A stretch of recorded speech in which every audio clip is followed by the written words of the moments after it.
Big Gamer Al here. How are you guys doing today? I'm super. Thanks for asking.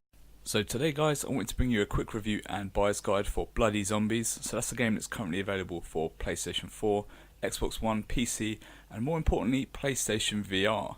So the game is available for £10.99 in the UK or about $15 in the US. And the game is basically an action beat 'em up, not too dissimilar to the likes of Final Fight or a Streets of Rage.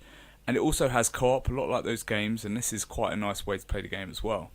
But what I really want to talk about today guys is its PlayStation VR presentation. It is extremely impressive and it really does elevate the game. It does present itself a little bit more like a static diorama, and this allows you to get a really good sense of perspective and scale, and you can really look around the scenery and take advantage of some different viewpoints. Despite this impressive display, there isn't a lot of motion sickness because most of the time the scene in front of you is quite static and it only really shifts when you're actually moving from stage to stage. There is quite a lot of variety here as well. A lot of those viewpoints that you can see in VR will help you find secret locations and secret items. There are also a lot of skills that you can pick up along the way. You can learn these or you can buy them from shops with money you find around the levels.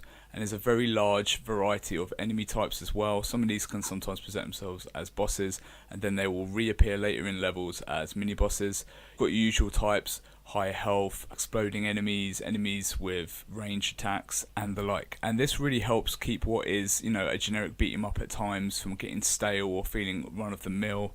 And I quite like the cartoon Plants vs Zombies art style that's going on. It looks really good in 2D, but in VR it does look exceptional, and I think it really elevates the experience. So as far as bad points go, the music can be a little generic and gets repetitive after a while. The controls also, they feel a little bit unresponsive and there seems to be some missing feedback there. Sometimes I felt like I was mashing the buttons a little too hard. And on top of this, I feel like the zombie subject matter has been done quite a few times before. So all in all, I think if you're a PSVR owner, this is definitely worth a purchase. At this price point, it's a very impressive VR offering and it really helps elevate the experience overall if you've got the PlayStation VR.